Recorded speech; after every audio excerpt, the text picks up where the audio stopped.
తలపెట్టని గొప్ప ఉద్యమం 10 కాలాల పాటు కొనసాగడానికి, జీవంతో కొనసాగడానికి మా వంతు ప్రార్థన ప్రోత్సాహం ఇవ్వగలిగినట్లుగా మమ్మల్ని కూడా ఆయుధపరచమని, మా సోదరి సహోదరులను ఆశీర్వదించమని యేసు నాథుని పేరిట స్తోత్రించి ఆరాధించి ప్రార్థిస్తున్నాము తండ్రి. ఆమేన్. ఆమేన్. మంచిది ప్రియులారా, నేటి క్రైస్తవ్యంలో 2 రకాలైన వ్యక్తులు ఉన్నారు. ఒకటి పరిచర్య, లేకపోతే సంఘంలో, లేకపోతే క్రైస్తవులుగా చలామణవుతున్న వారిలో ఒక రకం క్రైస్తవులు ఎవరు అంటే వీళ్ళకు క్రైస్తవ్యంతో పరిచయం ఉంది, వీళ్ళు పరిచయం కలిగిన క్రైస్తవులు. మరో రకమైన క్రైస్తవులు ఎవరు అంటే అనుభవం కలిగిన క్రైస్తవులు. వీళ్ళకు పరిచయ జ్ఞానం ఎక్కువ ఒక గుంపుకు, వాళ్ళకు దేవునికి వచ్చిన అనుభవ జ్ఞానం ఎక్కువ మరి ఒకరికి. పరిచయంతోనే కొనసాగేటువంటి వాళ్లకు ఆచార క్రైస్తవులు అని పిలవచ్చు. అనుభవంతో సాగుతున్నటువంటి వారిని ఏమని పిలవచ్చు అంటే ఆధ్యాత్మిక క్రైస్తవులు అని పిలవచ్చు. ఆచారం వేరు, ఆత్మీయత వేరు, పరిచయం వేరు, అనుభవం వేరు. ఈ రోజున క్రిస్టియన్ కమ్యూనిటీలో యవనస్తులైనా, అలాగే సంఘస్థులైనా, సేవకులైనా మనం వీళ్ళను 2 భాగాలుగా విడగొట్టేయచ్చు. వీళ్ళకు బోల్డంత పరిచయం ఉంది, వీళ్ళకి అన్నీ తెలుసు, కానీ అనుభవం లేదు.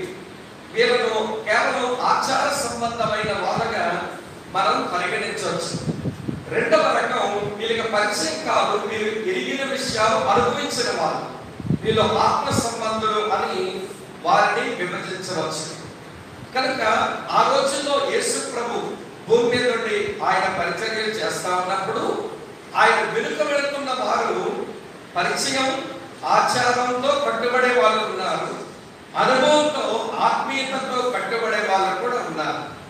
ఈ 2 రకాల గుంపులు యేసు వెంబడి వస్తూ ఉంటే అసలు నిజమైన ఆత్మ సంబంధమైన అనుభవంతో కూడిన వారి కొరకు ప్రభు వారి తట్టు తిరిగి ఒక మాట చెప్పారు. ఆ మాటే ఈ రోజు మన జ్ఞానం కొరకు మనం చదువుకున్నాం. ఎవడైనా నన్ను వెంబడించగోరిని ఎడల తన్ను తాను ఉపేక్షించుకొని తన శిలువనెత్తుకొని నన్ను వెంబడించవలెను. పరిచయం, ఆచారం కింద ఉన్న వాళ్ళు పేరుకే క్రైస్తవులు, అలాగనే అనుభవం, ఆత్మీయత ఉన్న వారు మీరంటే ఆత్మ సంబంధులైన వీరు క్రైస్తవులు. ఇక్కడ ఒక విషయం మీతో చెప్పాలని ఆశిస్తూ ఉన్నాను. క్రైస్తవులు అనే లేబుల్ ఉంది. ఈ లేబుల్ లేకపోతే ఈ బిరుదు, ఈ టైటిల్ దేవుడు మనకి ఇచ్చాడంటారా? ఎంతగా మీరు ఇక్కడ ఉన్నామంటారా? చెప్పండి. క్రైస్తవులు అనేటువంటి టైటిల్, ఈ బిరుదు దేవుడు మనకి ఇచ్చాడంటారా? చెప్పండి. దేవుడు ఇచ్చాడా మనకి బిరుదు? ఇది దేవుడు మనకి ఇచ్చిన బిరుదు కాదు.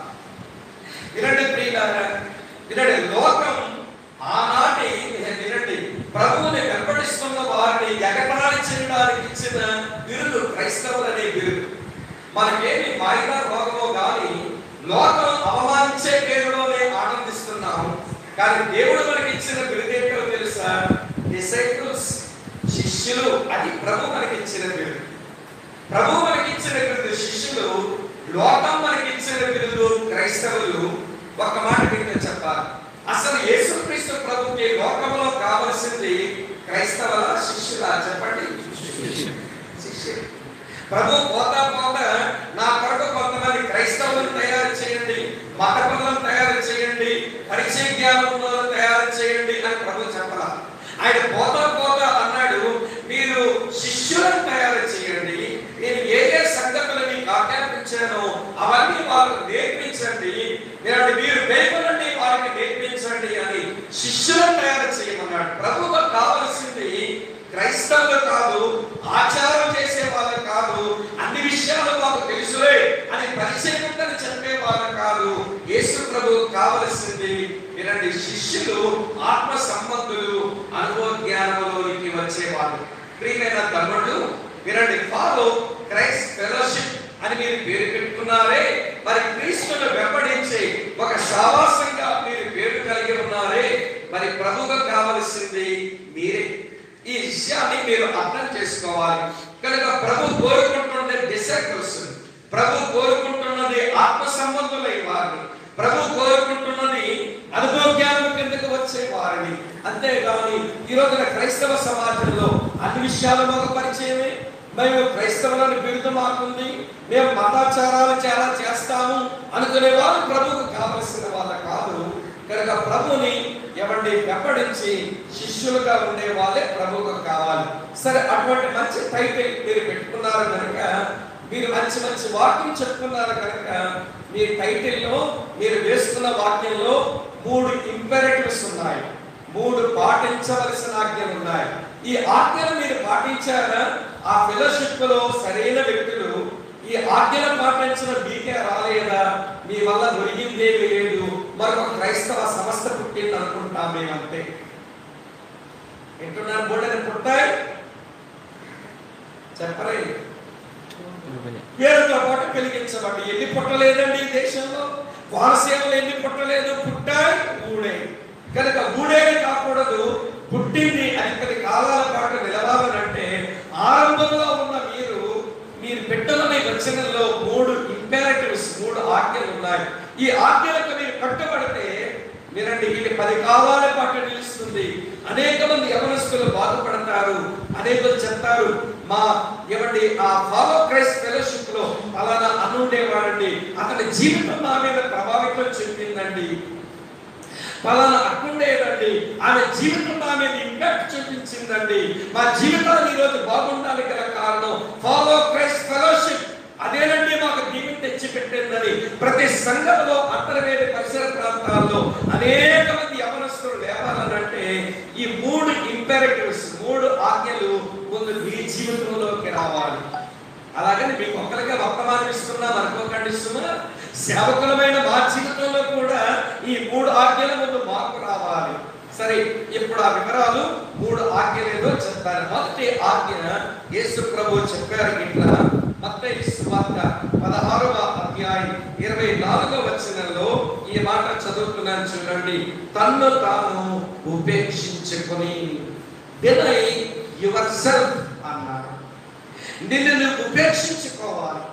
ఏంటి ఉపేక్షించుకోవడం అంటే అర్థం? వినండి ప్రియులారా, వినండి, క్రీస్తును వెంబడించే సావాసంగా మీరు అనేకులకు దీవెనకరంగా మారాలి అంటే ముందు మీరు పాటించవలసిన ఆజ్ఞ అదేమిటో తెలుసా? మిమ్మల్ని మీరు ఉపేక్షించుకోవాలి. ఉపేక్షించుకోవడం అంటే ఏంటో నేను చెప్పే ముందు అసలు మనుషులకున్న పాడు నైజం ఏంటో చెప్తాను వినండి. మనకున్న పాడు నైజం ఏంటో చెప్తాను. మొదటి మాట వినండి. మనకున్న వినండి, అమ్మ నాన్న పట్టణంచి పుట్టి కలుషితమైన సమాజంలో పెరిగిన మనకున్న పాడు నైజం ఏంటంటే సెల్ఫ్ సెంటర్డ్ లైఫ్, స్వయం కేంద్రీకృతమైన జీవితం. ఈ మాట మీరు గమనించాలి. స్వయం కేంద్రీకృతమైన జీవితంలో జీవించే వాడికి సెల్ఫ్ డిజైర్స్ ఉంటాయి, వీళ్ళకు సెల్ఫ్ ఎజెండాలు ఉంటాయి. సెల్ఫ్ డిజైర్స్ ఉంటాయి, సెల్ఫ్ ఎజెండాలు ఉంటాయి. ఈ మాట గమనించాలి. అంటే ఇలా చెప్తాను వినండి, ఆ వ్యక్తికి సొంత ఆశలు ఉంటాయి, ఆ వ్యక్తికి సొంత ఆశయాలు ఉంటాయి. దానికి చచ్చిపోవడమే తన్ను తాను ఉపేక్షించుకోవడం. సెల్ఫ్ ఎజెండా, సెల్ఫ్ డిజైర్స్ వినండి, దానికి చచ్చిపోవడమే వినండి ఏమంటే సెల్ఫ్ డినయల్ లైఫ్, అనగా తన్ను తాను ఉపేక్షించుకోవడం. తమ్ముళ్ళు చెప్తాను వినండి, ఈ రోజున మనకున్న కల్చర్ ఏంటో తెలుసా? మనం ఎంత సెల్ఫీ పీపులమో చెప్పడానికి నిదర్శనం ఏంటో తెలుసా? పక్కన నిలబడండి, తప్పని కొడతారు. ఏంటమ్మా ఇది? సెల్ఫీ. అన్న మీతో ఒక సెల్ఫీ, అక్క మీతో సెల్ఫీ, ఒరే ఫ్రెండ్ మీతో సెల్ఫీ. ఎన్నిసార్లు సెల్ఫీ నొక్కుంటే ఎలుగుబెట్టి మొక్కవాడు సన్నదాం అవుతావు చెప్తున్నాను. డబ్బా నొక్కేసుకుంటాడు. ఎందుకంటే ఆ రోజుల్లో ఫోటో తీయించుకోవాలంటే ఎంత వాళ్ళు ఫోటో స్టూడియోకి వెళ్ళాలి, ఫోటో తీయించుకోవాలి, నెగిటివ్ కడిగించుకోవాలి, వాడికి డబ్బులు ఇవ్వాలి, అది తెచ్చుకోవాలి, ఆల్బమ్ లో పెట్టుకోవాలి, లేకపోతే ఒక చక్కని ఫ్రేమ్ లో కట్టించుకోవాలి, బోల్డ్ అంత డబ్బు. కాబట్టి అమ్మో ఫోటో అంటేనే భయం. అసలు 10th క్లాస్ ఎగ్జామినేషన్ ఫోటో తీసుకోవడానికే డబ్బులు లేని రోజులు అవి. ఈ రోజున నీ సెల్ ఫోన్ లో నొక్కుకోవడానికి ఎన్ని నొక్కుంటే ఏమి డబ్బు ఖర్చు అవుతుంది? ఎన్నన్నా నొక్కుంటావు, ఎలుగుబట్టి మొక్కవాడు నొక్కుకో. ఎన్నిసార్లు నొక్కుకున్నా నువ్వే చందమామ అవుతావా? ఇక వల్ల కాడా నీ బాధమకు అలాగే ఉంటుంది. కానీ విషయం ఏంటో తెలుసా? ఎన్నిసార్లు ఫోటో తీసుకున్నావని కాదు, నిన్ను చూసుకోవాలి, నన్ను నువ్వు కనపరుచుకోవాలి, నీ ఐడెంటిటీ ఉండాలనేటువంటి సెల్ఫ్ నీ దగ్గర. అదే సెల్ఫ్ సెంటర్డ్ లైఫ్, స్వయం కేంద్రీకృతమైన జీవితం. మనల్ని మనం ఉపేక్షించుకోవడం అంటే స్వయం కేంద్రీకృతమైన జీవితం నుంచి దైవ కేంద్రీకృతమైన జీవితానికి ట్రాన్స్ఫర్ అయిపోవాలి. ఫాలో క్రైస్ట్ ఫెలోషిప్ అంటే మీనింగ్ అది. మరి ఎందుకు పెట్టారో కానీ, ఏ తమ్ముడు పెట్టాడో కానీ అదిరిపోయిందండి టైటిల్. అమ్మ వింటున్నారా? ఫాలో క్రైస్ట్ ఫెలోషిప్ అంటే మాకు స్వయం కేంద్రీకృతమైన జీవితాలు కాదండి, మాకు దైవ కేంద్రీకృతమైన జీవితం. మా జీవిత కేంద్రం మా ప్రభువే. ఆ అనుభవంలోకి వచ్చే వాళ్ళు ఇలా మాట్లాడతారు. చూపిస్తాను చూడండి ప్రియులారా. ఇలా రాసి ఉంది గలతీయులకు రాసిన పత్రిక 2వ అధ్యాయం, గలతీయులకు రాసిన పత్రిక 2వ అధ్యాయం 20వ వచనం చూడండి. ఒక ఆయనకి సెల్ఫ్ సెంటర్డ్ లైఫ్ లేదు, అందుకే ఆ మాట ధైర్యంగా ఇట్లా చెప్పగలిగాడు. తమ్ముళ్ళు చెల్లాయిలు అక్కడికి మనం రావాలి. గలతీయులకు రాసిన పత్రిక 2వ అధ్యాయం చదువుతున్న చూడండి 20వ వచనం. నేను క్రీస్తుతో కూడా సిలువ వేయబడి ఉన్నాను, ఇక జీవించువాడను నేను కాను, క్రీస్తే నా యందు. చెప్పండి,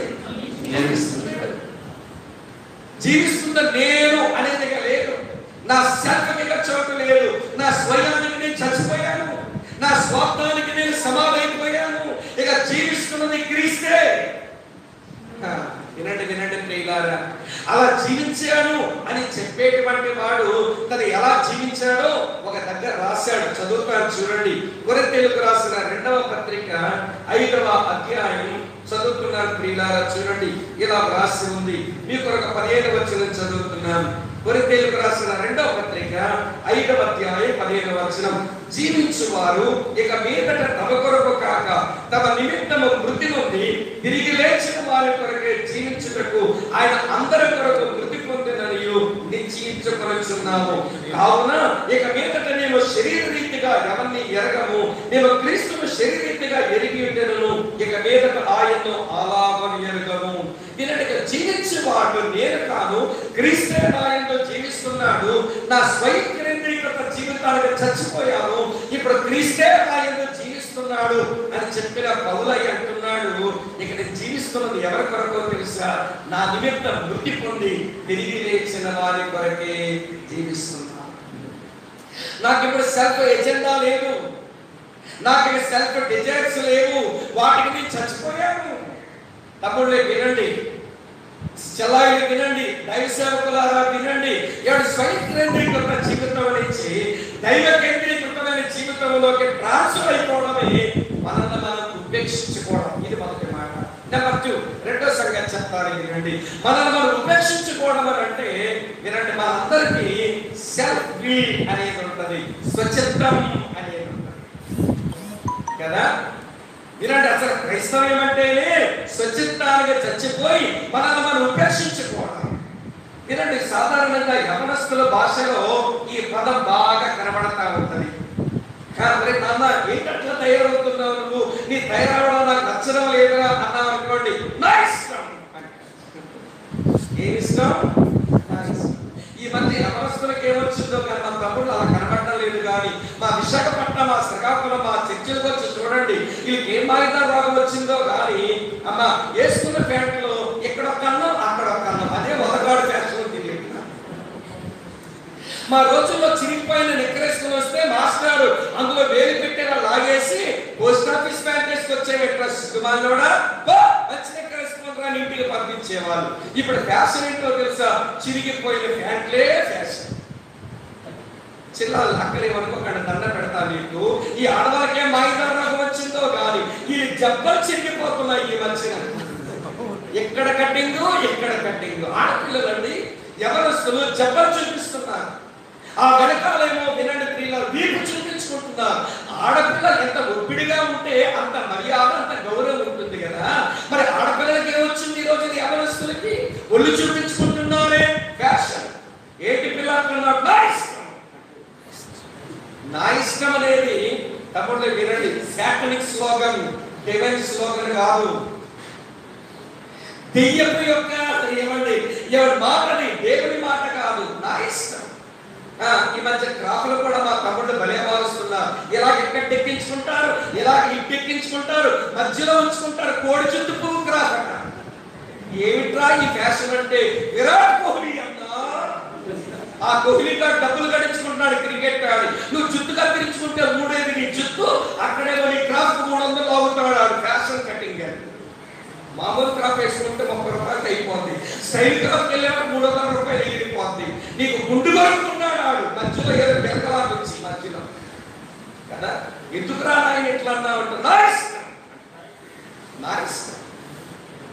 అంతకంటే నా ఇష్టం అనగానే అమ్మ నాన్న పాపం వచ్చి చిరాకుతే మాట అన్నారు అనుకోండి, తర్వాత మీ దగ్గర వచ్చే డైలాగ్ ఏంటి చెప్పండి? ఎందుకన్నా ఏమి పెర్మిషన్ అడిగి మీ అమ్మ బాబుల కనాలా? ఏంటలా రాలిపోతున్నా? అది చాలా ప్రమాదకరమైన మాట. మీ అమ్మ నాన్నలు మన తల్లిదండ్రులు మన పర్మిషన్ అడుగుతారు అంటారా అండి? దేవుడు ఇచ్చిన పరిశుద్ధమైన సంసార జీవితం వాళ్ళు జీవిస్తే వాళ్ళు పరిశుద్ధ సంసార జీవితం నుంచి పుట్టుకొచ్చామా పిలకల్లాగా. కానీ పిలకలు ముదిరి అంటున్నారు ఎందుకన్నా? సరే తమ్ముడు, అక్కడ చావాలి ముందు. చావకపోతే వినండి వినండి వినండి, ఫాలో క్రైస్ట్ ఫెలోషిప్ అవ్వదు. క్రీస్తుని వెంబడించే సావాసంగా తమ్ముడు చలాయి వినండి. ముందు మన సెల్ఫ్ ని తెచ్చుకోవాలి. సెల్ఫ్ విలువ చచ్చిన వారు యేసయ్యలాగా ఎలా మాట్లాడతారు చూడండి. యేసు ప్రభు మాట ఎంత బాగుంటుందో. నాకు మరి ఇష్టమైన వచనం చదువుతాను. యోహాను సువార్త 8వ అధ్యాయం, యోహాను సువార్త 8వ అధ్యాయం 29వ వచనం. అండర్లైన్ చేసుకోవాల్సిన మంచి మాట.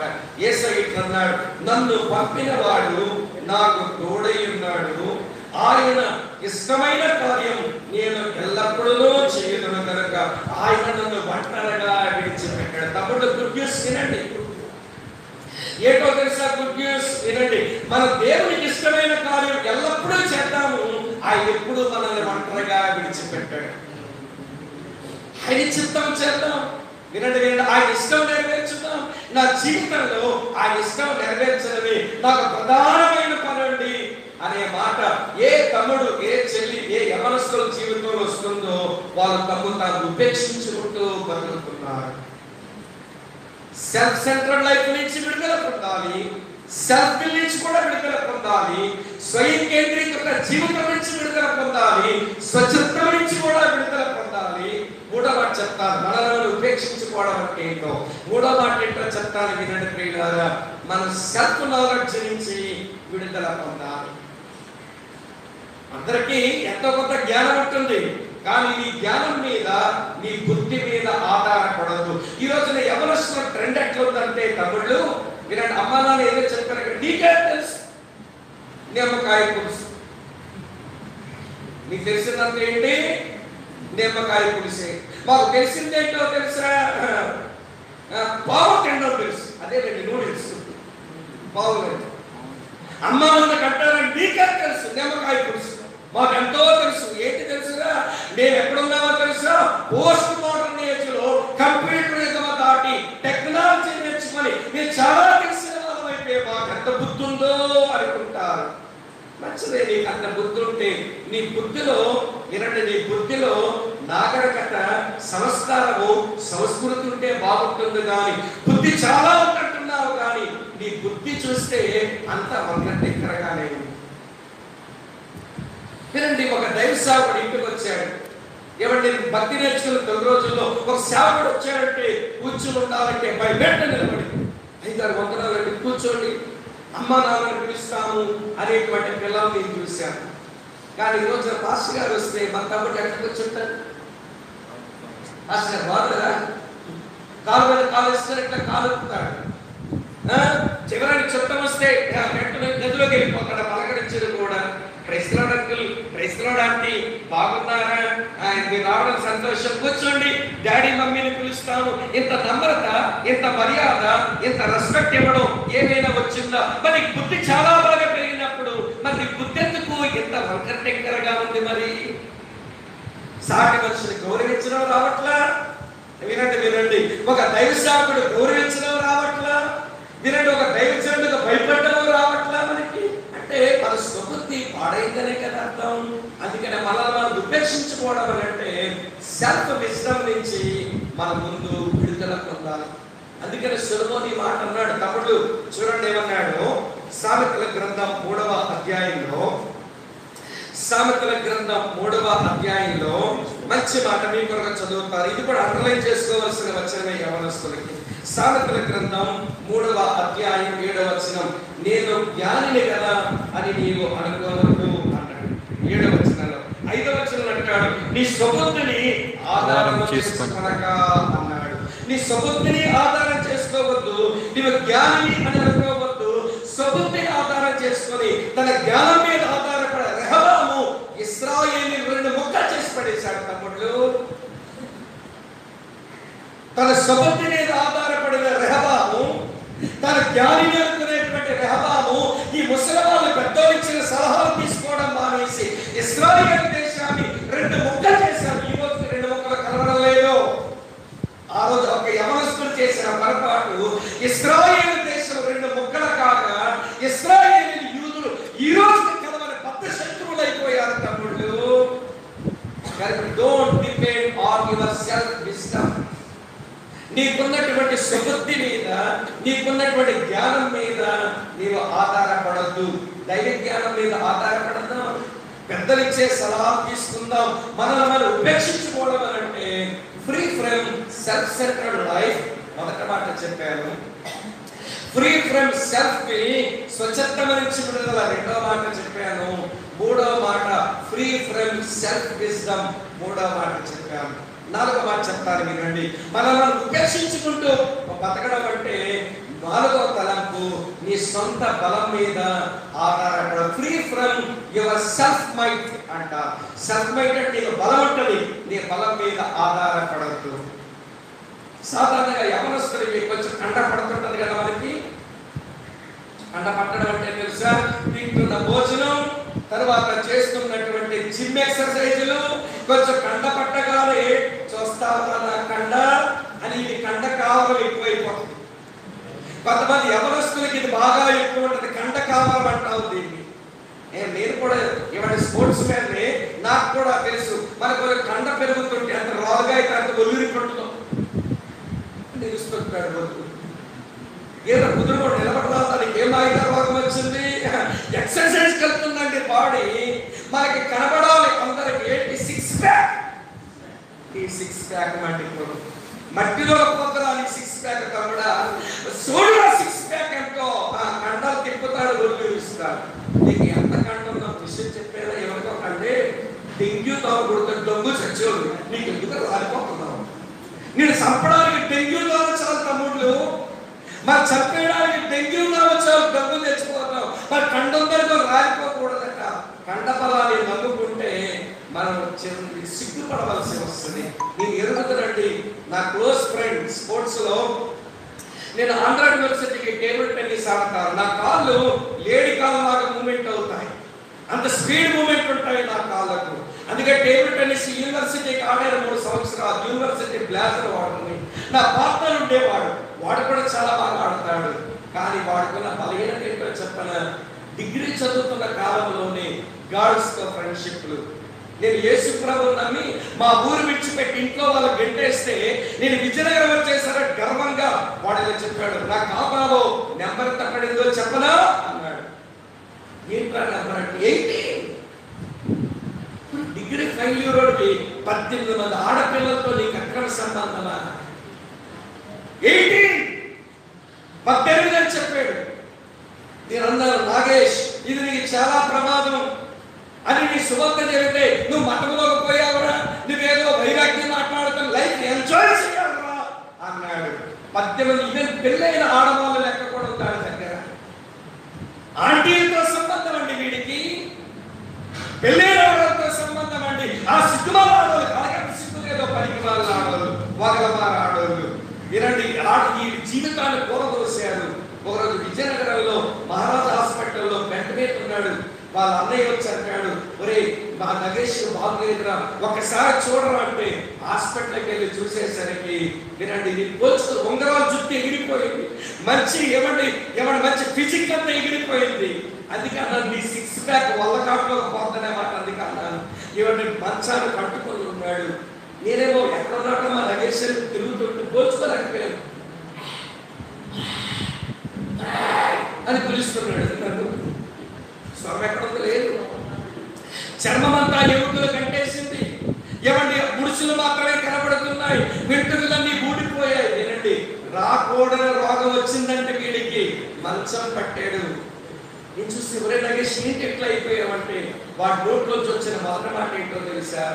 ఒరే నాకు రాకూడని రోగం వచ్చేసిందిరా, నేను చచ్చిపోతానట, నా దగ్గర కూడా రావడం లేదురా, నువ్వు వచ్చావు అన్నాడు. మీ అన్నయ్య చెప్పాడు వచ్చేది అన్నా. నేను నా దగ్గరికి ఎవడో రావడం లేదురా, నా చెప్పట్టేస్తుందట, నేను చచ్చిపోతానట. తమ్ముళ్ళు వినండి, నా కండ ఉంది, నా గుంట్లో బలం ఉంది, దీంట్లో కోరికలు రేగుతున్నాయి, లైఫ్ ఎంజాయ్ చేస్తాను అనుకుంటే నేను ఉపేక్షించుకోవడం నీకు రాలేదని అర్థం. నేను డినై యువర్ సెల్ఫ్ అంటే free from your self mind. నీకు సొంత బలం నుంచి ముందు బయటికి రా, ఉపేక్షించుకుంటావు. అప్పుడు క్రీస్తును వెంబడించి శిష్యుడు అవుతావు, అనేకులు అలా తయారు చేస్తావు. అప్పుడు చెప్పగలవా ఫెలోషిప్ పేరేంటో తెలుసా? Follow Christ fellowship. క్రీస్తుని వెంబడించు సహవాసం మారండి, నేను డిసైపుల్స్ అండి అని చెప్పగలవు. 10 మందికి ఇది ఆశీర్వాదకరంగా ఉండగలవు. ఇంకొక మాట చెప్తాను. 4 మాటలు చెప్పారుగా. Free from self centred life, free from self will, free from self wisdom, free from self mind. 5వ మాట ఏంటో చెప్పనా? Free from self glory. సొంత గొప్పల నుంచి విడుదల పొందు. సాధారణంగా క్రిస్టియన్ కమ్యూనిటీలో ఇది మన తప్పు, మీ తప్పని అనగాలి, మీ ముందు తరం ఉన్నామే మా తప్పని అనాలి. ఈ రోజున సేవకులు మేమే సొంత గొప్పలకు పోతుంటే మరి మీకేం వస్తుంది? సొంత గొప్పలకు పోయే మనసు వస్తుంది. ఈ రోజున ఎవడైనా మెచ్చుకోవాలి, ఎవడైనా అభినందించాలి, ఎవడైనా పొగడాలి. అసలు మనం ఎలా తయారయ్యామంటే క్రిస్టియన్ కమ్యూనిటీలో పొగడ్తలకు పడిపోయే రకాలట. మా ఒరిస్సా ఒక మాట అంటారు, బోర్డర్లో ఆంధ్ర వాళ్ళ మీద ఎగతాలు చేస్తూ అంటారు. ఆంధ్ర వాళ్ళ గురించి ఎగతాళి చెప్పే మాట ఏంటో తెలుసా? ఎక్కడున్నారా లేదన్నా, ఇవాడి కూరకేమో తాలింపు కావాలట, బట్టలేమో జాడింపు కావాలట, తెలుగులకేమో పుగుడింపు కావాలట. కూరకు తాలింపు, బట్టకు జాడింపు, తెలుగులకి పొగిడింపు. ఎవడైనా పొగుడుతుంటే ఎంత కురిసిపోతుంటాడు. అయ్యో నాకెందుకురా బాబా పొగిడింపు, నాకు అవసరం లేదురా బాబు అనుకో. Self glory, seeking self glory, అది క్రైస్తవ్యానికి పట్టిన జబ్బు. ఈరోజు యవనస్తులకు అదే ప్రాబ్లం. వినండి, ఇప్పుడు మీరంతా టీమ్గా ఉన్నారు, ఇందులో ఒక తమ్ముడు వచ్చి నడిపించాడు అనుకోండి, ఆడే కనబడాలందరికీ ఏమి చేయలేమా పని అంటే సెల్ఫ్ గ్లోరీని కోరుకున్నాడు మొదలెట్టేస్తాడు, అక్కడ గెలుపుతాడు పక్కోడు. ఆడే మరొకటి గెలుతాడు, ఆడేగా ప్రతిసారి నడిపించడం, ఆడే పాట పాడగలడా, ఆడే వాక్యం చెప్పగలడా, వాడే సువార్త చేయగలడా, మన టీంలో మనం గొప్పలం కాదా అని పరపచ్చాలు సైతానుడు తెస్తాడు. నేను అనుకుంటాను, యవనస్తులు నేను ఎప్పుడు కనబడకూడదు, నేను ఎప్పుడు గుర్తించబడకూడదు, నన్ను ఎవరు మెచ్చకూడదు, కానీ నేను అందరికి ఉపయోగపడి సేవ చేయాలనుకుంటే ఎంతో మందికి ఆశీర్వాదకరం అవుతాం. యేసయ్య అదే మనసు ఉండేది చూపిస్తాను. చూడండి, యేసయ్య మనసు చూపిస్తాను. యేసయ్య ఎప్పుడు సొంత గొప్పల కొరకు వెళ్ళేవాడు కాదు, మెప్పులు కోరుకునేవాడు కాదు. యోహాను సువార్త 8:50 చూడండి, నేను నా మహిమను వెతుకుటలేదు.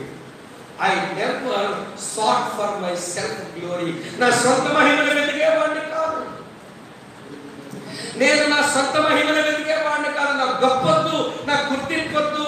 నేను ఒక అనుభవం చెప్తాను ప్రియులారా, ఒక విచారంతో చెప్తాను, సిగ్గుతో చెప్తున్నాను ఈ మాట. శ్రీకాకుళం జిల్లా నర్సన్నపేట అనే ఊర్లో స్టూడెంట్స్ మధ్య జరిగే పరిచర్యలో నన్ను నడిపించాడని చెప్పారు ఒక ఆయన. వినండి వినండి, మేమంతా కలిసి బైబిల్ స్టడీ పెట్టి హిందువులని మేము ఒక 200-300 మంది కూర్చోబెట్టి వాక్యం చెప్పించేవాళ్ళం. చాలా మంది ప్రభు నమ్ముతున్నారు, సేవ బాగా జరుగుతుంది. మమ్మల్ని నడిపించేందుకు ఒక అక్క మీ ప్రాంతానికి చెందిన ఆమె పేరు జ్యోతి ఫెడ్రిక్, వాళ్ళ నాన్నగారి పేరు ఫెడ్రిక్ గారు, పాలకొలకు చెందిన ఆయనే.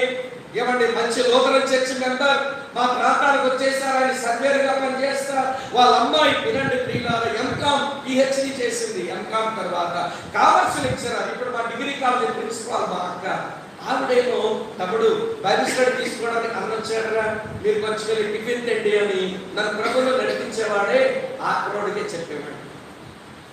నన్ను తమ్ముడు స్వామి ప్రే చేసి బైబిల్ స్టడీ ప్రారంభించండి, పాడమండి అని నాకు కలిసి వాడికి టిఫిన్ తెమ్మంటే మా వాడు ఏం చేసేవాడు తెలుసా, నేనేమో టిఫిన్ తేడానిక, నా వెనకాల ప్రభువులోకి వచ్చినవాడు స్వామి ఏమో ప్రార్థన చేసి పాట పాడడానిక. ఆడితో మొదలైందండి పొరపచ్చం.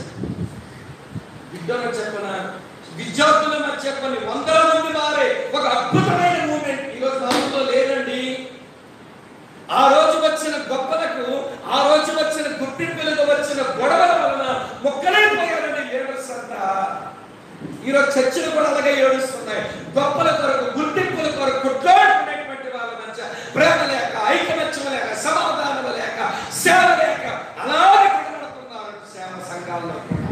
సంఘాల పరిస్థితి ఎవరి తమ్ముళ్ళు, ఇది మీకు గుణపాఠం కావాలి. నన్ను ఉపేక్షించుకొని బతుకుతాను, సొంతమైన నాకు అక్కర్లేదు, నా సొంత బలం మీద ఆధారపడను, నా సొంత జ్ఞానాన్ని ఆధారం చేసుకోను, నా స్వచ్ఛతను నేను చెయ్యను. తర్వాత నేను నా జీవితంలో స్వయం కేంద్రీకృత జీవితాన్ని నేను జీవించను.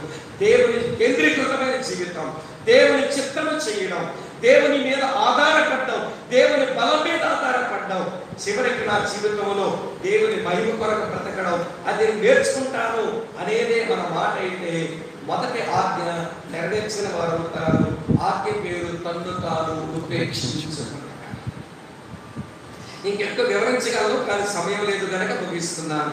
మనల్ని మనం ఉపేక్షించుకోవడం అంటే ఏమండి, స్వయం కేంద్రీకృత జీవితం నుంచి దైవ కేంద్రీకృత జీవితానికి వచ్చేయాలి. స్వచిత్తంలోంచి దేవుని చిత్తంలోకి రావాలి. స్వబుద్ధిలోంచి దైవ జ్ఞానం కిందకు వచ్చేయాలి. సొంత బలం నుంచి దైవ బలం కిందకు వచ్చేయాలి. సొంత మహిమ నుంచి దేవుని మహిమపరచాలి అనే జీవితంలోకి వచ్చేయాలి. అట్లా ఎప్పుడైతే వచ్చామో మనము వినండి, ఫాలో క్రైస్ట్ ఫెలోషిప్ అనే టైటిల్ 100% పనికి వస్తాం. 100% పనికి వస్తాం. ఇది మీరు సీరియస్ గా ఆలోచించాలి. ఎవరి తమ్ముళ్ళు మీరు బాగా మనసులో పెట్టండి ఈ మాట.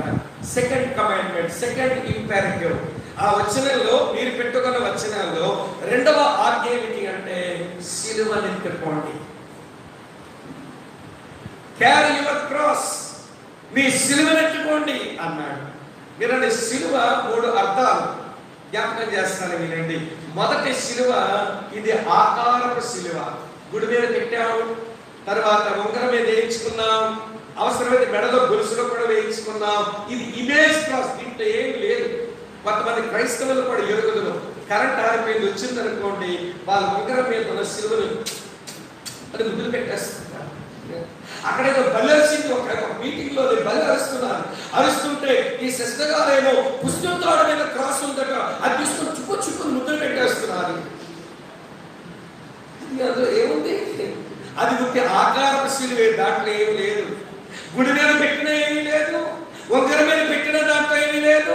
నీ మెడలో ఏడ తీసుకుని అది ఆకారపు సిలువే, అది కేవలం ఇమేజ్, దాంట్లో ఏమి లేదు. తమ్ముడు వినండి, రెండవ సిలువ ఇది ఆచారపు సిలువ. దీన్ని ట్రెడిషనల్ క్రాస్ అంటారు. అమ్మ వింటున్నారా? ట్రెడిషనల్ క్రాస్ అంటే ఎట్లా ఉంటుందో చెప్పనా? వినండి. గుడ్ ఫ్రైడే ముందు 40 రోజుల ముందు మొదలవుతుంది సిలువ. దాన్ని ఏమన్నాము? అదే భస్మ బుధవారం నుంచి గుడ్ ఫ్రైడే వరకు మొదలవుతుంది. ఏమిటిది? లెంట్. ఈ లెంట్ లో రోజు మోసేస్తారు సిలువ తెగ. అప్పుడు జ్ఞాపకం వస్తుంది సిలువ పాటలన్నీ కూడా. సిలువ చెక్క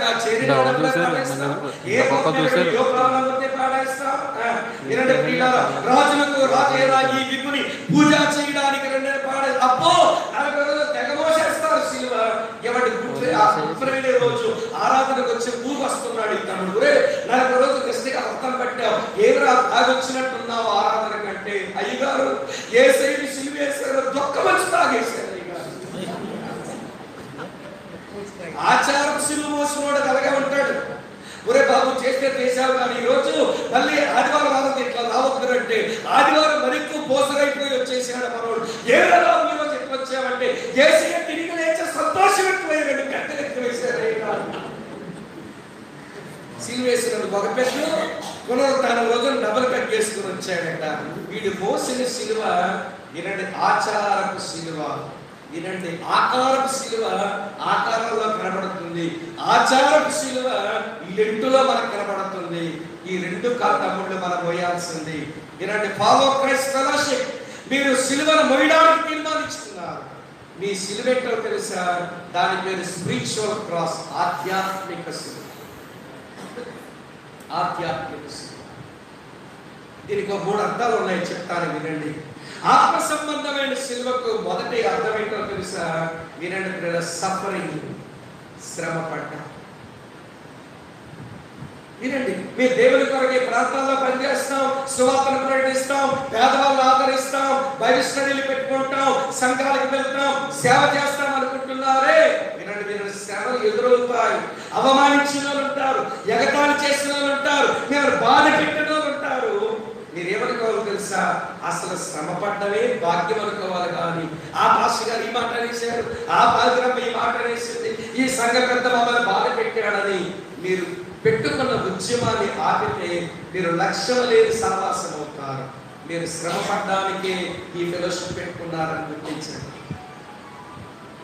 అసలు క్రైస్తవుడుగా బతకడమే శ్రమకు బతకడం. స్వస్థతకు వచ్చినోడు క్రైస్తవుడు కాదు. కలిసి వస్తుందని యేసు నమ్మినోడు క్రైస్తవుడే కాదు, దిక్కుమాలి క్రైస్తవుడు ఆడే క్రైస్తవుడు. క్రైస్తవుడు అంటే శ్రమ పడ్డానికి వచ్చిన. అందుకే యేసయ్య ఇట్లా చెప్పారు, యోహాను సువార్త 16:33 లోకములో మీకు శ్రమ కలుగును, అయినను మీరు ధైర్యం తెచ్చుకోండి, నేను లోకమును జయించాను, మీకు కూడా జయాన్నిస్తాను అన్నాడు. అపొస్తలుల కార్యాలు 14:22 పౌలు అన్నాడు. ఏమన్నాడో తెలుసా? అపొస్తలుల 14:22 మనం అనేకమైన శ్రమలను అనుభవించి మనం దేవుని రాజ్యంలో ప్రవేశించవలసి ఉంది. తప్పుడు వినండి, అనేక శ్రమలను అనుభవించారు. క్రీస్తును వెంబడిస్తాము ఒక సావాసంగా అని అనుకున్న మీరు శ్రమకే మీరు పిలువబడ్డారు, శ్రమ పడ్డానికే మీరు ఏమంటే ఐక్యం చేయబడ్డారని గమనిస్తే మీరు సిలువను మోసుకున్నవారు అని అంటాం. అది మొదటి మాట. రెండో మాట చెప్తాను వినండి. క్రాస్ అంటే సఫరింగ్ మొదటి మాట. రెండో మాట క్రాస్ అంటే షేమ్, అవమానం. అవమానం. సిలువ అంటే అవమానం. వినండి, ఇన్సల్ట్ అయిపోవడానికి. మీరు ఇలా వచ్చి దేవుడి కొరకు బ్రతుకుదామనుకుంటే మీ కాంటెంపరీ యూత్, మీతో సమకాలీనమైన యవనస్తులు మిమ్మల్ని ఎగతాళి చేస్తారు, అవమానపరుస్తారు. మీరు అందుకొరకే వచ్చాం. అవమానం పొందడం భాగ్యం అని అనుకోవాలి. అపొస్తలుల కార్యాలు 5:41 ఆ రోజుల్లో పేతురు, యోహానులు ఈ నామము నిమిత్తం అవమానపరచుటకు పాత్రులుగా దేవుడు ఇచ్చాడని అవమానం వస్తే సంతోషంగా మహాసన్నిధి నుంచి వెళ్ళిపోయారు. తమ్ముళ్ళు, అవమానానికి మనం వచ్చాం. అవమానం వస్తే భాగ్యం నేర్చుకుంటే మీరు సిలువను ఎత్తుకున్న శిష్యులని చెప్పచ్చు. మీకు ఒక మాట చెప్తాను, ఏం అవమానం వచ్చేస్తుందండి ఈ రోజుల్లో? వినండి వినండి ప్రియులారా, నేను ఒక ప్రొఫెసర్ ఎదుగుతున్నాను. ఆయన పేరు డాక్టర్ లీ. మలేషియాలో ఒక ముస్లిం యూనివర్సిటీలో ప్రొఫెసర్. మలేషియాలో ఒక ముస్లిం యూనివర్సిటీలో ప్రొఫెసర్. ఆయన ప్రొఫెసర్ గా డాక్టర్ లీ గారు పనిచేస్తున్న ఆ రోజుల్లో వినండి, దిదాత్ అనేవాడు వచ్చాడు ఆఫ్రికా నుంచి. వాడు ముస్లిం డిబేట్స్ లో మాట్లాడతాడు. వాడు గప్పనూరు ఉన్నాడు, వాడి ముందు ఎవరో నిలబడి మాట్లాడలేడు. హైందత్వాన్ని దుయ్యి పెట్టేస్తాడు, క్రైస్తవ్యాన్ని దుయ్యి పెడతాడు. వాడు ఇస్లాంని పైకెత్తి గొప్ప చేసి మాట్లాడతాడు. ఆ దిదాత్ మలేషియా వచ్చాడు. వచ్చి యూనివర్సిటీలో ఒక డిబేట్ పెడుతూ అతను లెక్చర్ ఇచ్చిన తర్వాత అన్నాడు, మీలో ఎవరైనా క్రైస్తవులు ఉంటే ఈ బైబిల్ దేవుని వాక్యం నమ్ముతున్నారా అన్నట్ట. అనగానే యూనివర్సిటీ అంతట్లో డాక్టర్ లీ గారు క్రిస్టియన్, తర్వాత ఒక స్టూడెంట్ మాత్రమే క్రిస్టియన్ ఉన్నాడు. ఆ స్టూడెంట్ కి పౌరుషం వస్తుంది, బైబిల్ దేవుని వాక్యం కాదంటాడా దిదాత్ అని. డాక్టర్ లీ గారికి కూడా కోపం వచ్చేస్తుంది. అరిశాడంటే దిదాత్, మీలో ఎవరైనా క్రిస్టియన్ ఉంటే బైబిల్ దేవుని వాక్యం అని నమ్మితే నిలబడండి, చెయ్యొద్దండి అన్నాడు. డాక్టర్ లీ ఇట్లా చెయ్యెత్తాడు, అలాగ లేచి నిలబడ్డాడు. ఓ, మన మధ్యలో కూడా బైబిల్ దేవుని వాక్యం అని నమ్మే ఒకడున్నాడు, please come to the dais అని పిలిచాడు డాక్టర్ లీని దిదాత్. ఏమంటే అలాగ దిదాత్ ఎదుటికి వచ్చారు డాక్టర్ లీ గారు. అందరూ నిశ్చేష్లై చూస్తున్నారు. వారి ప్రియమైన ప్రొఫెసర్, అతను మంచి ప్రొఫెసర్, ప్రేమ కలిగినోడు, ఆయనంటే అందరికి యూనివర్సిటీలో రెస్పెక్ట్ అయ్యి ఆయన వచ్చి నిలబడగానే దిదాత్ అన్నాడట, బైబిల్ దేవుని వాక్యాన్ని నమ్ముతున్నావా అన్నాడు. ఓ ఎస్, బైబిల్ దేవుని వాక్యమే అనగానే దిదాత్ చేసిన పనేంటో తెలుసా? వాళ్ళ స్టూడెంట్స్ అంతా ఆడిటోరియంలో కూర్చుంటే లాగి పెట్టి గోప మీద ఒక దెబ్బ కొట్టాడు. కొట్టగానే నిశ్శబ్దమైన స్టూడెంట్స్ అంతా ఒక్కసారి గతుక్కుమని లేచి నిలబడిపోయారు. అందరూ వారికి ఇష్టమైన ప్రొఫెసర్ ఇన్సల్ట్ చేయబడ్డాడు, చెంపదెబ్బ తిన్నాడని నిలబడగానే అందరు నిలబడగానే దిదాత్ రెండో ప్రశ్న అడిగాడట. ఓ ఎస్, ఇప్పుడు చెప్పండి, బైబిల్ దేవుని వాక్యమని నమ్ముతున్నావా అన్నాడు. ఓ ఎస్ అన్నాడు. చెంపంతా ఎర్రగా అయిపోయింది, వినండి, కళ్ళలోంచి నీళ్ళు వచ్చేస్తున్నాయి. డాక్టర్ లీ అలాగే నిలబడ్డాడు. ఎప్పటికీ బైబిల్ దేవుని వాక్యమని నమ్ముతున్నావా అని అడిగాడట దిదాత్. డాక్టర్ లీ అన్నాడు, ఓ ఎస్ అన్నాడు. అప్పుడు అన్నాడు, ఎవరైనా ఒక చెంప మీద కొడితే మరో చెంప చూపించమని కదా మీ బైబిల్, బైబిల్ దేవుని వాక్యం నమ్మితే మరో చెంప మీద కొట్టమంటావా అన్నాడట. ఓ ఎస్ అని నిలబడ్డాడు. దిదాత్ మడమ తిప్పి ఆ బొక్క మీద పాటమని కొట్టాడు. స్టూడెంట్స్ అంతా నెవ్వరపోతున్నారు. డాక్టర్ లీ ఏంటి ఇట్లా ప్రవర్తిస్తున్నాడు అర్థం కాదా? వెంటనే దిదాత్ అన్నాడు, ఇంకా బైబిల్ దేవుని వాక్యం నమ్ముతున్నావా? రెండు చెంపలు వాసిపోయినాయి, ఎర్రబడిపోయినాయి, కళ్ళలోంచి నీళ్ళు చేస్తున్నాయి. డాక్టర్ లీ గారికి మళ్ళీ అడుగుతున్నాడు దిదాత్, ఇంకా బైబిల్ దేవుని వాక్యం నమ్ముతున్నావా? ఓ ఎస్. ఎవడైనా మీ దగ్గర ఒక అంగీ ఉంటే అడిగితే ఇచ్చేమంది కదా మీ బైబిల్, మరి నీ యొక్క సూట్ ఇస్తావా అన్నాడు. ఓ ఎస్ అని డాక్టర్ లీ ఒంటి మీద ఉన్న సూట్ తీశాడు, లోపల షర్ట్ తీశాడు, మడత పెట్టాడు, దిదాత్ చేతిలో పెట్టాడు. ఆ దుర్మార్గుడికి ఇంకా మనస్సావలేదు. దిదాత్ అన్నాడు, ఎవడైనా ఇవ్వండి, ఉన్నది కూడా అడిగితే ఇచ్చేమంది కదా మీ బైబిల్, ఒకటే ఇవ్వడం కాదు, ఉన్నది కూడా ఇచ్చేమంటే ఇస్తావా? బైబిల్ దేవుని వాక్యం నమ్ముతున్నావు కదా అంటే డాక్టర్ లీ స్టూడెంట్స్ ముందు నిలబడి అందరికి దండం పెట్టి అన్నాడు, ప్లీజ్ నన్ను దయతో క్షమించండి, నేను ఇలా ప్రవర్తిస్తున్నందుకు. కానీ ప్యాంట్ జిప్ తీశాడు, బెల్ట్ తీశాడు, ప్యాంట్ తిప్పేశాడు, అండర్వేర్తో మాత్రం లోపల ఉంది. ప్యాంట్ కూడా మడత పెట్టి దిదాత్ చేతిలో పెట్టాడు. దిదాత్ ఏం మాట్లాడాలో అర్థం కాలేదు. స్టూడెంట్స్ లో కొంతమంది ఆయన ఎంత ఇష్టపడ్డ వాళ్ళు ఏడుస్తున్నారు. డాక్టర్ లీ చెంపల మీద నీళ్లు కారిపోతున్నాయి, అవమానం అయిపోయాడు. తమ్ముళ్ళు వింటున్నారా? ఇప్పుడు దిదాత్ గెలిచాడా లేక డాక్టర్ లీ గెలిచాడా అది నాకు ప్రశ్న కాదు. కానీ ఇవ్వండి, దిదాత్ వైపు తిరిగాడు, ఒక నమస్కారం పెట్టాడు. డాక్టర్ లీ ఒక నవ్వు నవ్వాడు, గాడ్ బ్లెస్ యూ అన్నాడు. తిన్నగా రూమ్కి వెళ్ళి చాంబర్కి వెళ్ళి తన కుర్చీ మీద ఉన్న టవల్ తీసి తన నడుము చుట్టుకున్నాడు. స్టూడెంట్స్ అంతా వచ్చి నిలబడ్డారు చాంబర్ ముందు. ఆ టవల్తో వచ్చి అన్నాడు, నేను ఇలా ప్రవర్తించడంలో బాధపడుతున్నారంటే, వాడెవరు సార్ ఆఫ్రికా నుంచి వచ్చి మన యూనివర్సిటీ క్యాంపస్ లోకి వచ్చి మన కాన్ఫరెన్స్ హాల్లో మిమ్మల్ని కొట్టాడు, వాడు మీ గుడ్డలని ఓడదీశాడు సార్, వాడు సంగతి చూస్తామనంటే నేనే అతని బ్లెస్సింగ్ పలికాను, మీరెందుకు అలా కాపాడుతున్నారు? ఇది క్రీస్తు ప్రేమని ఆ టవల్తోనే ఆ అవమానంతోనే డాక్టర్ లీ నిలబడి సువార్త చెప్పాడు. ఆ రోజు ఎంతో మంది విద్యార్థులు యేసు ప్రభువుని సొంత రక్షకుడిగా అంగీకరించారు. చెల్లాయిలు తమ్ముళ్ళు, ఆయన మనం బ్రతకడానికి ఎంతకంటే పెద్ద అవమానం ఏమైనా వచ్చిందా? కనుక సిలువను మోసుకోవడం అని అంటే అవమానానికి రావడం. వినండి ప్రియులారా, నా జీవితంలో కూడా ఇలాంటి అనుభవం జరిగింది. దేవునికి వాక్యం చెప్తున్నాను, హైందవులు ఆకర్షించబడుతున్నారు. అసలు గుంటూరు అంటేనే క్రైస్తవ్యానికి ఆయువు పట్టు. ఎవరు అందులో ఏఎల్సి వాళ్ళ యొక్క కాంపౌండ్, అయ్యర్ హాల్ కాంపౌండ్ లో దేవుని వాక్యం చెప్తున్నాను. నా మా వాళ్ళు, మా ఆర్ఎస్ఎస్ వాళ్ళు గుంపు కూడా వచ్చి ఆ రోజు నా సంగతి చూద్దామని స్టేజ్ మీదకి వచ్చి కొట్టేశారు, భయంకరంగా కొట్టారు. ఆ రోజున వినండి ప్రియులారా, వాడు కొట్టిన దెబ్బకు కొద్ది నిమిషాలు నాకే కనబడదు. అసలు ఎక్కడున్నా అక్కడ చీకట్లు కమ్మేసినాయి నా కళ్ళకు.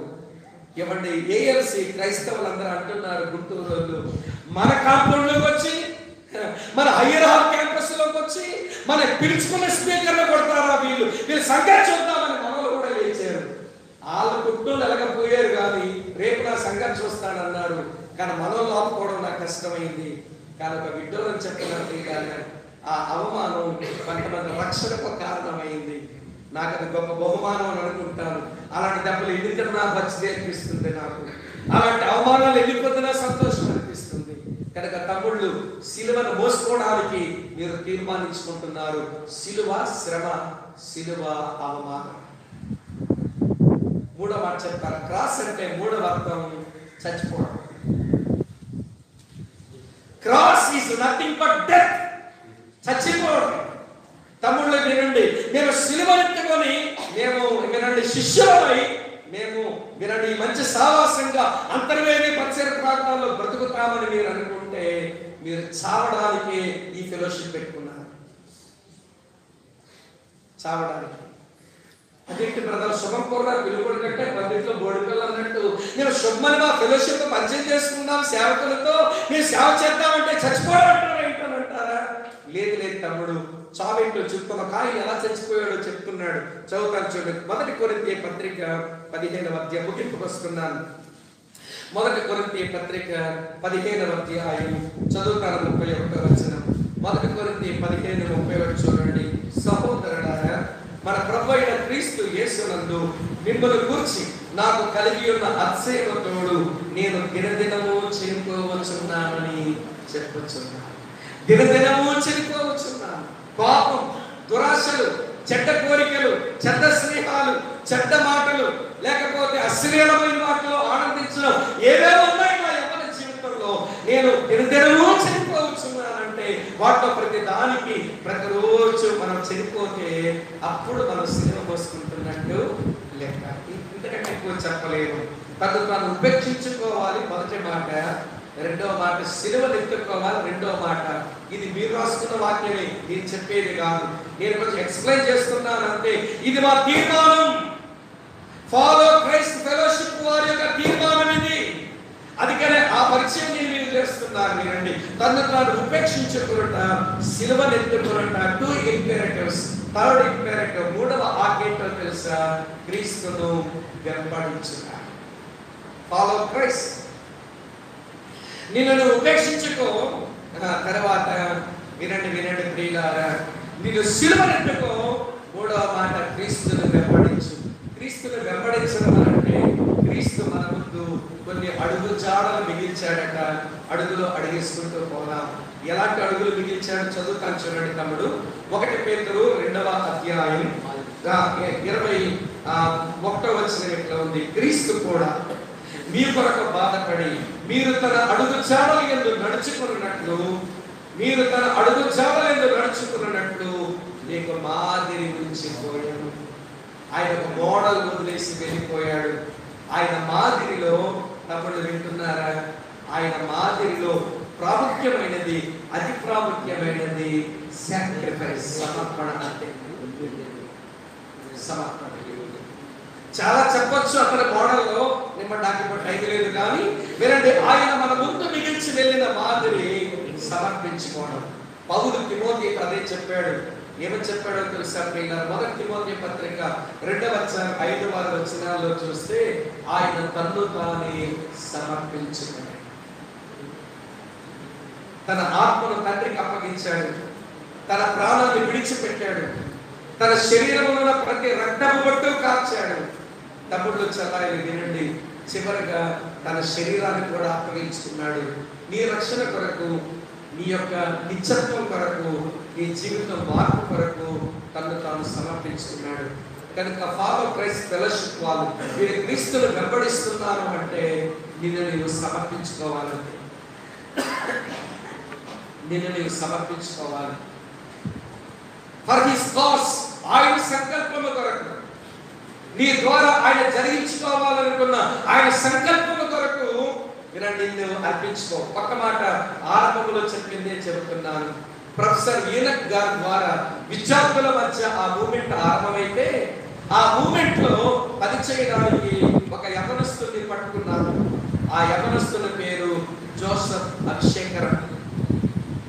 జోసెఫ్ అభిషేకరన్ స్టూడెంట్ లైఫ్ లో ఉన్నాడు. వినండి, విద్యార్థిగా ఉన్నాడు. ఆ వ్యక్తిని పట్టుకున్నారు. ఈ పరిచర్య ఆరంభంలో దొరికిన యవనస్తుడు. ఆ యవనస్తుడి యొక్క పనితో తెలుసా? ఏమండి, కాలేజీ క్యాంపస్ లో గ్రౌండ్ లో కూర్చొని ఏడ్చేవాడు, రూమ్ కు తిరిగి ప్రార్థన చేసేవాడు. స్టూడెంట్స్ కూర్చునే క్లాస్ రూమ్ కుర్చీ మీద కూర్చుని, దేవా ఈ కుర్చీలో కూర్చున్న నా తమ్ముడు నా అన్న యవనస్తుడు రక్షించదేమని కుర్చీలో కూర్చుని ప్రార్థించేవాడు. గ్రౌండ్ లో కూర్చుని ప్రార్థన చేసేవాడు. కనబడ్డవాడు సువార్త చెప్పేవాడు. సరిగ్గా తిండి తినేవాడు కాదు. ఉపవాసం ఉపవాసం ఉపవాసం, సువార్త చెప్పడం ఉపవాసం ఉండడు, సువార్త చెప్పడం ఉపవాసం ఉండడు. చాలా తక్కువ కాలానికే జోసెఫ్ అభిషేకరన్ చచ్చిపోయాడు. వినండి ప్రియులారా, కానీ చాలా మందిని ప్రభువులకు నడిపించాడు. ఆయన పేరు మీద పుస్తకం రాశారు, గోధుమ గింజ అనే పుస్తకం. గోధుమ గింజ భూమిలో పడి చావకపోతే అది ఒట్టిగానే ఉంటుంది. అది భూమిలో పడి చచ్చిపోతే అనేకమైనటువంటి ఫలాలు బయటికి ఇస్తుంది అనే అర్థం ఇచ్చే మాట జోసెఫ్ అభిషేకరణకి ఇచ్చారు. విద్యార్థి దశలో యవనస్తులుగా ఉపవాసాలుండి సువార్త చెప్పి తన దగ్గర ఉన్న డబ్బులు చాలా మంది స్టూడెంట్స్ అవసరాలకు తీర్చి అనేకులను రక్షించాడు. కానీ త్వరగా ప్రభు దగ్గరకు వెళ్ళిపోయాడు. క్రీస్తునందు ప్రియమైన తమ్ముళ్ళు వినండి, ఫాలో క్రైస్ట్ ఫెలోషిప్ లో క్రీస్తుని ఫాలో చేయడం అంటే నిన్ను నీవు సమర్పించుకోగలిగితే, సిలువను ఎత్తుకోగలిగితే, మిమ్మల్ని మీరు ఉపేక్షించుకోగలిగితే, ఫాలో క్రైస్ట్ ఫెలోషిప్ అంతర్వేది ఈ తీర ప్రాంతాలలో, ఈ సముద్ర తీర ప్రాంతంలో వినండి, ఇది ఒక దివ్యలాగా, ఇది ఒక దిక్సూచిలాగా, ఇది ఒక మంటలాగా అనేక సంఘాలకు ఆశీర్వాదకరంగా ఉంటుంది. కాకపోతే ఆరంభం నీ సమర్పణతోనే జరగాలి, నీ సమర్పణతోనే జరగాలి, మన సమర్పణతోనే జరగాలి. సమర్పించుకుందామా? అదే మన మాట అయితే దేవుడు వాడుకుంటాడు. సంఘాలు లేని గ్రామాలు ఉన్నాయి, సువార్త వినని ప్రజలంతో మంది ఉన్నారు. ప్రకటించవలసిన మనం ఇక్కడ ఉన్నాం. యేసు మనకు తెలుసు, ఆయన ద్వారా ఒరిగే వినండి రక్షణ ఏంటో తెలుసు. అతను నమ్ముకుంటే జీవితాలు ఎలా రూపాంతరపరచబడతాయో అది కూడా మనకు తెలుసు. మన వల్ల జరగవలసిన పని జరగకపోతే మన జీవితం నిష్ప్రయోజనమే కదా. అప్పగించుకుందామా తమ్ముడు? దేని కొరకు? మనల్ని మనం ఉపేక్షించుకోవడం కొరకు, సిలువను ఎత్తుకోవడం కొరకు, ఆయనను వెంబడించడం కొరకు. వెంబడించడంలో ఆయన మాదిరిని అనుసరిద్దాం. సమర్పణలో, సిలువను ఎత్తుకోవడంలో శ్రమ, అవమానం, మరణానికి అప్పగించుకుందాము. మనం ఉపేక్షించుకోవడంలో దైవ కేంద్రీకృతమైన జీవితం జీవించడానికి, దేవుని చిత్తమే చేయడానికి, దేవుని జ్ఞానం మీద ఆధారపడడానికి, దైవ బలంతో బతకడానికి, దైవ మహిమ కొరకు జీవించడానికి మనం అప్పగించుకోగలిగితే ఆ వచనం మన జీవితంలో సార్థకమవుతుంది. వినండి ప్రియమైన తమ్ముళ్ళు, చెల్లాయిలు, సువార్త గ్రామాలు ఉన్నాయి, ఎవరి సంఘం లేని గ్రామాలు ఉన్నాయి. ఇగో ప్రకటించవలసిన వాళ్ళం మనం ఇక్కడ ఉన్నాం. మనకు దేవుడు ఎంతో ఇచ్చాడు, మంచి మందిరాలు ఇచ్చాడు, మంచి దైవజనులు ఇచ్చాడు. కోటాలు పెట్టుకుంటామంటే సహకరించే వాళ్ళను ఎక్కడెక్కడో మన కొరకు ఉంచి వాడుకుంటున్నాడు. ఏమంటే దుబాయ్ నుండి ఎందుకు పంపాలి మనకి డబ్బు? కువైట్ నుండి ఎందుకు పంపాలి డబ్బు? సౌదీ అరేబియా నుండి ఎందుకు పంపాలి డబ్బు? ఇస్రాయేల్ నుండి ఎందుకు డబ్బులు పంపాలి మనకంటే? డబ్బులు వినండి, మనం దేవుల్లో బలపడాలని వాళ్ళు కూడా వాళ్ళకి కలిగినది త్యాగాలు చేసి పంపిస్తున్నారు. మనం ఆ త్యాగాలలో భక్తి నేర్చుకుంటున్నాం, ఆ త్యాగాలతో బ్రతుకుతున్నాం. మీ అమ్మ నాన్నలు, మీ బంధువుల యొక్క సుఖాలు, సరదాలు, సౌఖ్యాలు అన్నీ త్యాగం చేసి ఎక్కడెక్కడో ఒంటరిగా బతుకుతున్నారు పాపం వాళ్ళు. వాళ్ళ త్యాగాల మీద బతికిన మనం ప్రభు కొరకు అప్పగించుకోకపోతే, ఆయన కొరకు బ్రతకపోతే మన జీవితమే నిష్ప్రయోజనం అని నేర్చుకున్నాం. రండి, కళ్ళు వచ్చినాం, కళ్ళు వస్తున్నాం,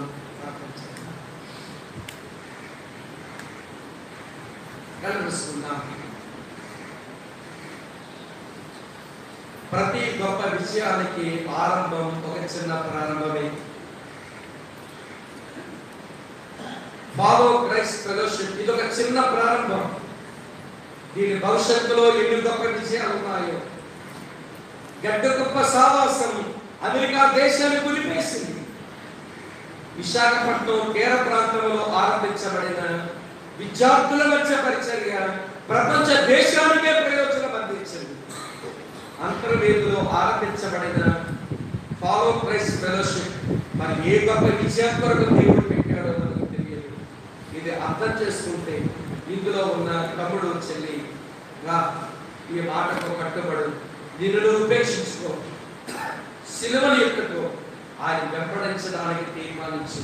నీ ద్వారా జరగవలసిన ఉద్దేశాలు నెరవేరుతూ వస్తాయి. ఆశీర్వదించబడతావు, నీ కుటుంబానికి దీవెన తెస్తావు, రూపాంతరం చెందుతావు, అనేకులకు మేలుకరంగా తయారవుతావు. అంటే దీవెన కొరకు అప్పగించుకున్నామా?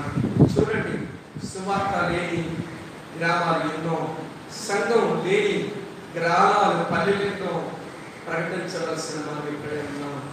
అన్న సోమన్న, ఈరోజు వాక్యం అర్థమైంది, నేను చేసుకోవలసిన తీర్మానం నాకు అర్థమైంది, నన్ను నేను దేవుని కొరకు సమర్పించుకుంటున్నాను అనే మాట నీ దగ్గర ఉంటే సేవకులైన వారు కూడా, తమ్ముడు స్వామి, ఇందాకనే ఆ స్వామి ఈ మాటలన్నీ వింటుండగా అర్థమైన దశలో ప్రభు కొరకు సరిగా బతకడం అంటే ఏంటో అనేదే మన తీర్మానం అయితే, అర్థమైనది గ్రహిస్తే మనకు సమర్పించుకునే మనసే మనకుంటే, కూర్చున్న చోట నెమ్మదిగా మన కుడి చేతిని పైకెత్తి, ప్రభా నన్ను నేను సమర్పించుకుంటున్నాను, నన్ను అంగీకరించండి అని డెడికేట్ చేసుకుందామా, ప్రతిష్ఠించుకుందామా, ఆయన పని కొరకు నియమించబడదామా? ఆ మనసున్న వారు నెమ్మదిగా మీ కుడి చేతిని చూపిస్తారా? ప్రార్థించి నేను ముగిస్తాను.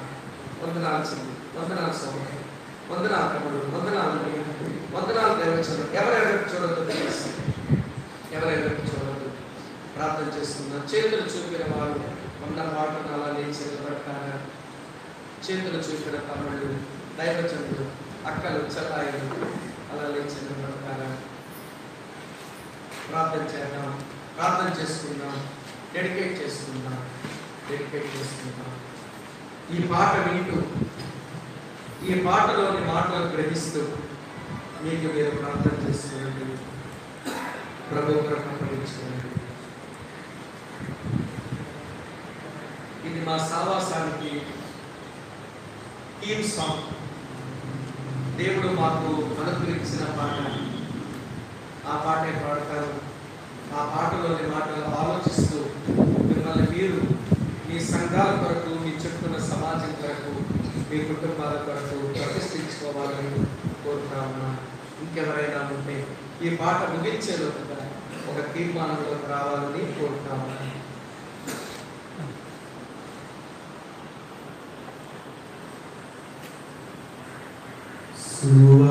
సువార్తనందని ఊరు ఉండని కూడదు, సంఘము లేని గ్రామం అసలుండని కూడదు. సువార్త సంఘము లేని గ్రామం అసలుండని కూడదు. ఇదే ఇదే ఇదే మా లక్ష్యం, ఇదే ఇదే ఇదే మా ఆశయం. సువార్త అందని ఊరు ఉండని కూడదు, సంఘములే గ్రామం అసలుండని కూడదు. ఈ లక్ష్య సాధనలో నే లక్ష్య పెట్టను నా ప్రాణం, సిలువను మోయుచు శ్రమలు సహించుచు. ఈ లక్ష్య సాధనలో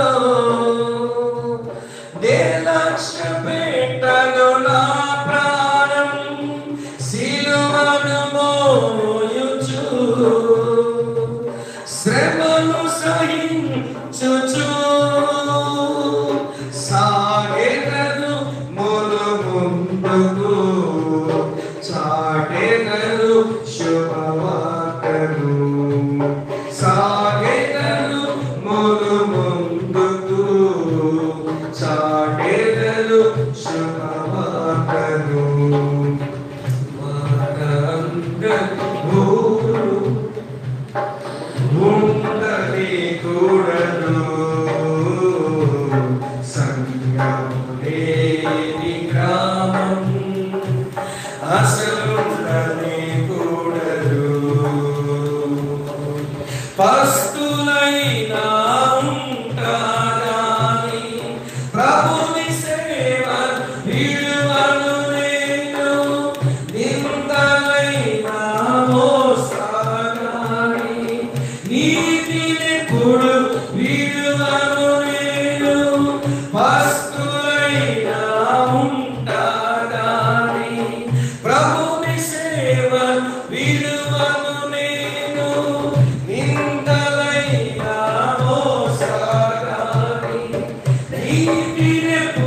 సాగేదను ముందుకు చాటేదను శుభవార్తను సువార్త అందని ఊరు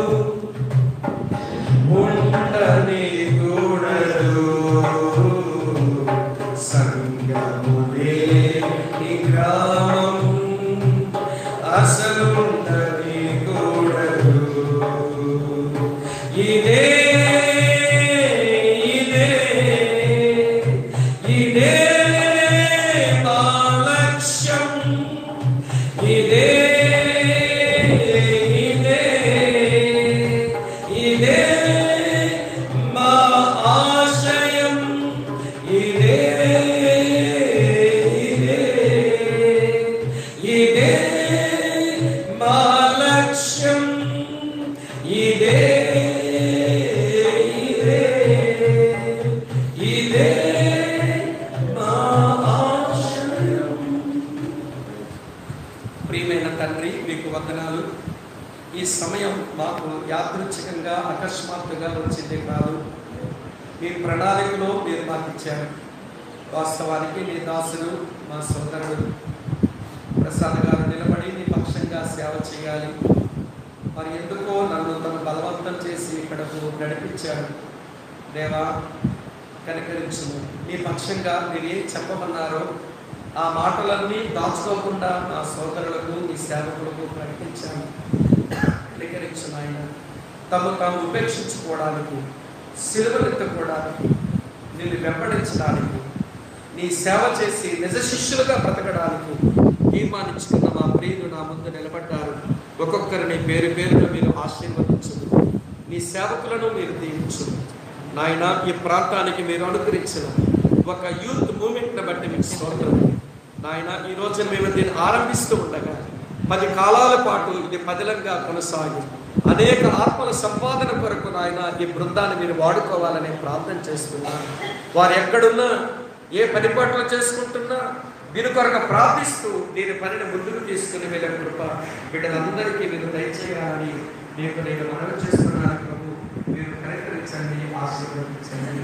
దైవమైన తండ్రి, మరోసారి పాలు క్రైస్ట్ ఫెలోషిప్లో మీరు ఆశీర్వదించి వర్ధన చేయమని, అనేకులు మంచి శిష్యులుగా తయారు చేసి ఒక బృందంగా వీరిని మీరు మార్చమని, ఈ పునాది బృందాన్ని మీరు బలపరిచి వాడుతున్నామని నాయన. ఏ గొప్ప విజయాలకు ఈ చిన్న ఆరంభాన్ని మీరు ప్రారంభించినందుకు మీ కృతజ్ఞతలు చెల్లిస్తూ నిలబడిన ప్రతి బిడ్డను పేరు పేరు దీవించమని కోరుకుంటూ యేసునాథుని పేరిట స్తోత్రించి ఆరాధించి ప్రార్థిస్తున్నాను.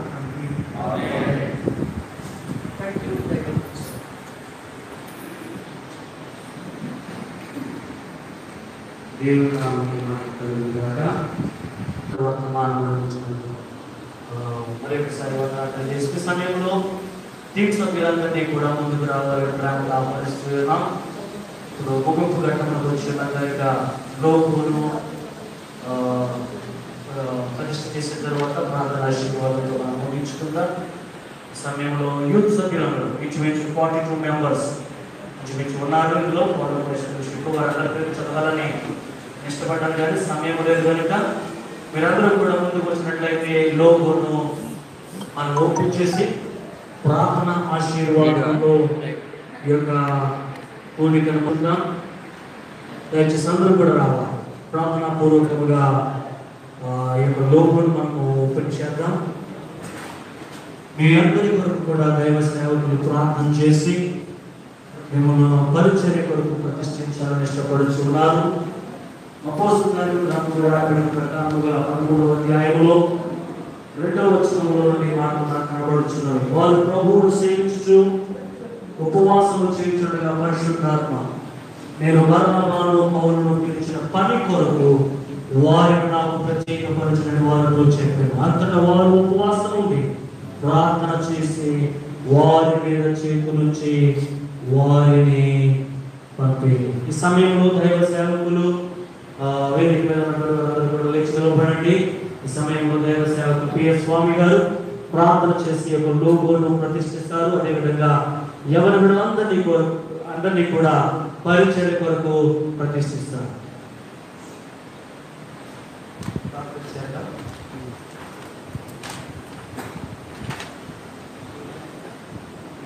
ప్రేమ స్వరూపుడమైన మా పరమ తండ్రి, మీకు కృతజ్ఞతలు చెల్లిస్తూ మీ ప్రియకుమారుడైన యేసుక్రీస్తునందు మీ సన్నిధిని మేము సమర్పిస్తున్నాము. ఈ భూమి మీద మీ ఉద్దేశాలు నెరవేర్చబడడానికి ఎక్కడ ఎప్పుడు ఎవరిని ఎలాగ లేపి వారిని రేపి మీరు వాడుకుంటారో మేము ఎరుగొంటేవా మీరు కనికరించి ఈ అంతర్వేది తీర ప్రాంతంలో ఈ నమ్మకమైన పరిచర్య జరుగు నిమిత్తం, అర్థవంతమైన క్రైస్తవ్యం లేపబడు నిమిత్తం మీరు లేపనెత్తుకున్న ఫాలో క్రైస్ట్ ఫెలోషిప్ను బట్టి మీకు స్తోత్రములు. దాంట్లో సభ్యులుగా ఉన్న మా సహోదరులందరి కొరకు ఆయన పేరు పేరు వరుసన నీకు ప్రార్థన చేస్తూ వస్తున్నాను. కనికరించిన ఆయన వారి కుటుంబాలను మీరు ఆశీర్వదించము, వారి పరిపాలనను మీరు ఆశీర్వదించము. వారి మాట ద్వారా, వారి క్రియల ద్వారా, ఆయా సంఘాల్లో ఉండి వారు జరిగిస్తున్నటువంటి పని మీద మీ అభిషేకం నుంచి మంచి సంపర్కాలు ఇచ్చి ఈ ప్రాంతాల్లో ఒక అర్థవంతమైన మాదిరికరమైన పరిచయం జరగడానికి కావలసిన కృపలను తెచ్చును. నా ఎదురు నిలబడిన ప్రతి తమ్ముని మీద మా చేతులు అది సాధారణ చేతులు కానీ ప్రభా మీ హస్తాలు వారి మీద మోపి మీ అభిషేకం వారి మీదకి రానివ్వండి నాయన. ఆ రోజున పౌలు బర్నబాలను అంత్యోక్య సంఘం ప్రార్థించి పంపించగా గొప్ప ఉద్యమం వారి ఇరుగుల వల్ల వచ్చింది నాయన.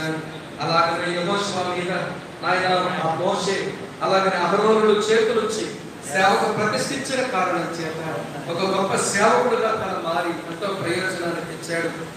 అలాగే మా తమ్ముళ్ళందరి కొరకు ప్రార్థిస్తూ వారి మీద మీ చేతులెత్తి మీరు ఆశీర్వదించి బలపరచమని వారు మోకరించిన ప్రతిసారి వారి ప్రార్థనలకు జవాబులు ఇవ్వండి. నీ వాక్యంతో వారు నిలబడుతున్న ప్రతిసారి నీ గొప్ప ప్రభావంతో వాక్యం విడుదల చేయండి. నీ వాక్యం వాళ్ళు చదువుకుంటున్న ప్రతిసారి వారి మనోనేత్రాలు వెలిగించండి. వారి సాక్షి జీవితాలు, వారి ప్రార్థన జీవితాలు, నాయన వారి సమర్పణ జీవితాలు అనేకులు కట్టడానికి కావాల్సిన కృపను అనుగ్రహించమని నా ముందు నిలబడిన ప్రతి తమ్ముడిని పేరు పేరు వరుసన నీకు అప్పగిస్తున్నాను. ఆశీర్వదించు ఆయన, బలపరచు ఆయన. ఈ సమయంలోని సేవకులను మేమంతా ఈ మందిరంలో చేరి ఆయన ఫాలో క్రైస్ట్ ఫెలోషిప్ లో డెడికేట్ చేస్తున్నాము. ఈ గొప్ప పనిని మీరు ఆశీర్వదించి మీరు వర్ధలు చేయమని, మహిమ ఘనత ప్రభావాలు మీరు మాత్రమే పొందమని యేసు నాథుని పేరిట స్తోత్రించి ఆరాధించి ప్రార్థిస్తున్నాము తండ్రి. ఆమేన్. తండ్రి అయిన దేవుని యొక్క కుమారుడైన యేసుక్రీస్తు యొక్క పరిశుద్ధాత్మ దేవుని యొక్క నామంలో ఫాలో క్రైస్ట్ ఫెలోషిప్ ఈ చిన్న ఉద్యమం యొక్క లోగోను ప్రభు నామంలో ప్రతిష్ఠిస్తున్నాం.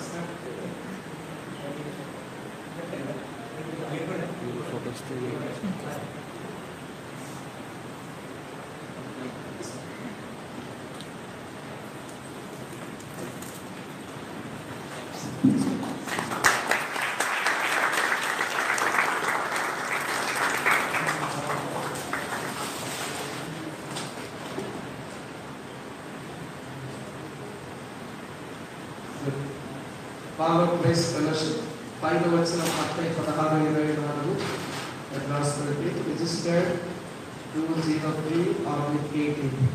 ఈ సంవత్సరం రిజిస్ట్రేషన్ అయితే 203. కంగ్రాచులేషన్.